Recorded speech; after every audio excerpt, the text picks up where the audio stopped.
বন্ধুরা, good morning, welcome back to my channel. কেমন আছো তোমরা সবাই? আশা করছি সবাই খুব ভালো আছো, সুস্থ আছো। এখন কিন্তু অনেকটাই ভোর, আর ভোর ভোর বাড়ি থেকে বেরিয়েছি। এখন বাজে 3টে, আর আমরা এখন আসছি তালদি স্টেশনে চলে এসেছি। কোথায় যাচ্ছি আর কি করতে যাচ্ছি, কোথায় যাচ্ছি, আমরা সবাই মিলে আছি। বড়দি আছে, মাম্মাম আছে, ছোটদি আছে। আর ফার্স্ট যে দিদিভাইটাকে দেখলে, সত্যি ক্যামেরায় আসতে ওনার এত আগ্রহ। অনেকে ক্যামেরার সামনে আসতেই চায় না, সরাও এখান থেকে, মুখের সামনে থেকে ক্যামেরা। কিন্তু এই দিদিভাইটা আমাদের পাশের বাড়ির দিকে থাকে, আমাদের পাশের গ্রামে বাড়ির দিকে বলছি। যাই হোক, তো এখানে দেখো ভোরের বেলা কাক দেখো কিভাবে বসে আছে সারি সারি হয়ে, কি দারুণ লাগছে। আর আমরা সবাই বেরিয়ে পড়েছি। বলছে তোমরা কোথায় যাচ্ছ, কোথায় যাচ্ছিস, কোথায় যাচ্ছিস করে, যা হিসাবে হয় সেই জন্য। আর বড় হয় উনি, ওই জন্য কোথায় যাচ্ছিস বলছে, কিন্তু ভয়েসটা আমি দিতে পারলাম না। তো চলো আমরা কোথায় যাচ্ছি। আর এটা হচ্ছে অনেক দিনেরই ভিডিও। আর ভোর ভোর বেরিয়েছি, অনেকটা ভোরে বাড়ি থেকে, তাই ভিডিওটা করতে পারিনি। স্টেশনে এসে ভিডিওটা আমি শুরু করছি। তো চলো তোমরা দেখতে থাকো কন্টিনিউ ভিডিওটি, আর সাথে থাকো, সঙ্গে থাকো, পুরোপুরি দেখতে থাকো ভিডিওটি। এখন উঠে পড়েছি ট্রেনে। আর সত্যি এত হাওয়া দিচ্ছে, আর আমি গেটের সামনেই দাঁড়িয়েছিলাম। আর গেটের সামনে দাঁড়াতে সত্যি আমার খুব ভালো লাগে। দেখো কতটা অন্ধকার রয়েছে। আর চলো দেখো, তোমরা দেখতে থাকো ভিডিওটি কন্টিনিউ। আর এখন আমরা নেমে পড়েছি কিন্তু শিয়ালদহ স্টেশনে। আর পুচকু দাদাভাইয়ের কোলে আছে, আর দিদিভাই, আমরা সবাই হেঁটে হেঁটে যাচ্ছি। পুচকু দেখতে পাচ্ছ, দাদাভাই কোলে নিয়ে যাচ্ছে। শিয়ালদহ স্টেশন থেকে আমরা আবার পরের স্টেশনে, ওই হ্যাঁ, দক্ষিণেশ্বর স্টেশন নেমে পড়েছি। মানে পরের স্টেশন থেকেই আমরা ট্রেনে আবার উঠে পড়েছি। আর ট্রেন থেকে নেমেও পড়েছি দক্ষিণেশ্বরের স্টেশনে। আবার হেঁটে হেঁটে যাচ্ছি। ভাবলাম এখানে একটা ছবি তুলি। আর ওরা না ছবি তুলতে চাইছিল না। আমি বললাম যে আমি একটা ছবি তুলি। ছবি তুলে আমার পোস্ট করেছি, আমি স্টোরি দিয়েছি ফেসবুকে। সবাই তোমরা দেখেছো, যারা যারা আমার ফ্রেন্ডে আছো আর কি। দেখো এটা কোথায় চলে এলাম, গেটটা তোমরা দেখতে পাচ্ছ। তো এটা হচ্ছে মা ভবতারিণীর মন্দিরে এসেছি, দক্ষিণেশ্বর। তো তোমরা অনেকেই জানো, অনেকেই চিনো, আর অনেকেই এসেছো এখানে। আমি অনেক দিন ভাবছিলাম যে যাব যাব যাব, জানোই তো 3-4 মাস ধরে আমি অসুস্থ ছিলাম, তাই যেতে পারলাম না। কবে মানে 5-6 বছর আগে গিয়েছিলাম। আমাদের পুচকুর মানে ওখানে একটা মানসিক ছিল, সেটার জন্য গিয়েছিলাম। তো এখন আবার এলাম, সেই 6 বছর পর আবার মা ভবতারিণীর দর্শন করতে চলে এলাম। আর এসে দেখো সকালে এত সুন্দর পরিবেশটা লাগছিল, একদম ফার্স্ট মর্নিং, এত সুন্দর লাগছিল। তো আমি ভাবলাম এখান দিয়ে হেঁটে যাই, একটা ভিডিও করি, তোমাদের সঙ্গে শেয়ার করব। তো সত্যি এই যে মানে তীর্থস্থানে আসলে যে মন প্রাণ সত্যি শীতল হয়ে যায়। আর এখন দেখো আমরা যাচ্ছি একটা দোকানে, মানে দোকানে যেখান থেকে পুজোর ডালাটা নেব পুজো দেওয়ার জন্য, সেখানে যাব। সব কিছু ওখানে রাখবো, রেখে আগে গঙ্গায় স্নান করব, তারপরে পুজো দেব। আর সব থেকে কী বলো তো, পুজো দেওয়ার সময় না ওখানে ক্যামেরা নিয়ে যেতে দেয় না, মন্দিরের ভিতরে প্রবেশ করতে দেয় না ক্যামেরা, মোবাইল সব কিছু জমা রাখতে হয়। তো স্নান সবার কমপ্লিট হয়ে গেছে। এখন ছোটদি ভাই আর বড়দি ভাই গঙ্গায় থেকে জল তুলবে।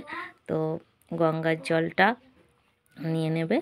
তো দেখো মা গঙ্গাকে একটু দর্শন করে নাও তোমরা। সত্যি অনেক দিন পর গিয়েছি, সত্যি আমার মন প্রাণটা পুরো একদম ভরে গিয়েছে। আর মা গঙ্গাকে দেখে আর গঙ্গায় স্নান করে পুরো একদম আমি যেন মানে অসুস্থটা ছিলাম, মানে আমি যেন সুস্থ সুস্থ একটা বোধ করছি। আর মায়ের কাছে যাওয়ার জন্য সত্যি মন প্রাণটা খুব আকুল হয়ে গেছিলো আমার। সেই জন্য আমি বলেছি বড়দিকে, একবারই বলেছি বড়দি চলো মায়ের কাছ থেকে ঘুরে আসি। তো সত্যি একবারেই বড়দি রাজি হয়ে গেছিলো, বড়দি ছোটদি। দেখো পুজো দিয়ে আসা আমাদের হয়ে গেছে, স্নান করে পুজো দিয়ে দেওয়া হয়ে গেছে। আর সেই দোকানে চলে এলাম। আর পুজো দেওয়ার পুরো একদম পুজোর যে প্রসাদটা আমি পুরো একদম বেঁধে নিয়েছি।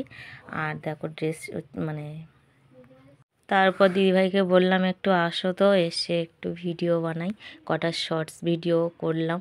সত্যি এখানে এসে যে আমার সত্যি মন প্রাণ যেন শীতল হয়ে গেল। তীর্থস্থানে আসলে, মায়ের মন্দিরে, মা ভবতারিণীর মন্দিরে এলে সত্যি তোমরা যারা যারা এখনও আসোনি দক্ষিণেশ্বরে মা ভবতারিণীর মানে দর্শন করনি অবশ্যই এসে একবার দর্শন করে যাও, আর সত্যি খুবই ভালো লাগবে। আর এখন চলে এসেছি আদ্যাপীঠে ভোগ খাবো। আদ্যাপীঠের মন্দিরে মায়ের মন্দির আছে, ওখানে ভোগ খাবো বলে এসে বসে আছি, কিন্তু এখন অনেকটাই দেরি আর রোদ্দুর উঠে গেছে প্রচুর। একটা গাছের ছাওয়াতে বসে আছি আমি আর মাম্মাম। তো এখানে কিছু দেখার জিনিস আছে, গোশালা আছে, তারপরে হচ্ছে এই যে মানে রাধা গোবিন্দর মন্দির আছে। তোমরা যারা যারা এসেছো তারা জানো, তোমরা দেখতে থাকো, আমি শুধু তো বলেই যাচ্ছি, তোমরা দেখতে থাকো। এখানে দেখো রাধা গোবিন্দর মন্দির আছে, আর এখানে একটা শ্বেত পাথরের শিবলিঙ্গ আছে। দেখো শ্বেত পাথরের শিবলিঙ্গ সত্যি অসাধারণ। এখানেও কটা আমি ছবি তুলেছিলাম।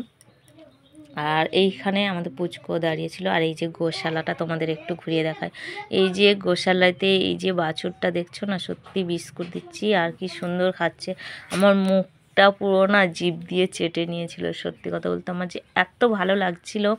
অনেক অনেক গরু আছে এই গোশালার মধ্যে। আর এখানে আবার কৃষ্ণ আছে উপরে, কৃষ্ণ বলে না সেই মানে গরু চড়াতে যায়, সত্যি কৃষ্ণ উপরে আছে। আর আমরা সত্যি বাছুরটাকে খুব আদর করছিলাম। আর বড় গরুগুলোর কাছে যাচ্ছিলাম না, সে কেমন করছিল, মানে ভয় পাচ্ছিল, আর আমাদেরও ভয় লাগছিল। আর সত্যি বাছুরটা দেখো কি সুন্দর আমাকে হামি দিল। সত্যি আমার কি ভালো লাগে না বাছুরদের দেখতে। আর আদ্যাপীঠে দেখো এখানে ভোগ খাওয়ার জন্য আমরা ঢুকে পড়েছি।